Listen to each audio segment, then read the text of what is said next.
सहाया रखे जगह मुनि भ्रंग रखे जगह मुनि भ्रंग सहाया बेगी बिले नगर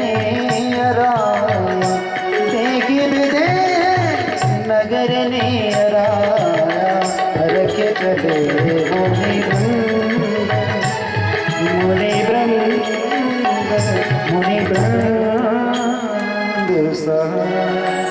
हरस तले मुनि वृंद सहाया और बैग विदेह नगर नियर आया। नियर शब्द बच्चे जानते होंगे, नियर शब्द अंग्रेजी में भी बोलते हैं। अंग्रेजी में नियर माने पास में। भगवान तुलसीदास जी कितने पढ़े लिखे थे उस समय। आजकल लोग गांव में नहीं पढ़े लिखे होते हैं। तभी तो कल कहा था उन्होंने बुंदेलखंड के थे वो संत कि पहले तो मानता बुंदेलखंड वालों को है, जिस बुंदेलखंड की पावन भूमि पर भगवान तुलसीदास जी जैसे व्यक्ति का अवतार हुआ, जन्म हुआ। तो भगवान उन्होंने लिखा बैग विदेह नगर नियर आया। नियर माने पास में, और नियर शब्द अंग्रेजी का शब्द है। वैसे तो एक बात याद आती है, हंसी की बात है। एक गांव में कोई, पहले गांव आस पड़ोस में गांव में कम पढ़े लिखे हुआ करते थे, तो एक व्यक्ति कोई बाजार में जाते थे, गए होंगे तो वहाँ 3 बातें सीख के आए अंग्रेजी की। सीख गए क्या? Yes, no, thank you. कोई भी कुछ कहता, अब उन्हें इस चीज़ का पता नहीं कि इसका मतलब क्या है।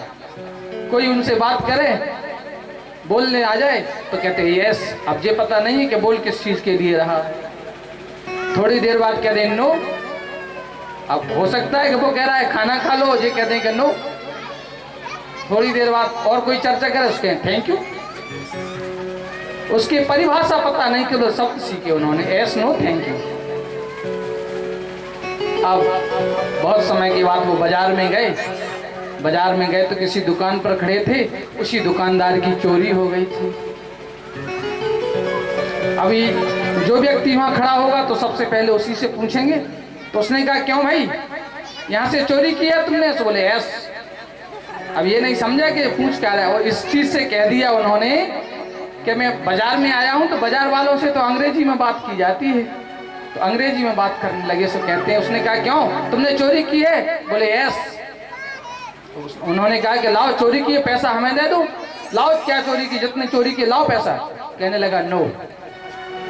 तब तो पक्की हो गई बात कि चोरी भी की है और देने को भी मना कर रहा है।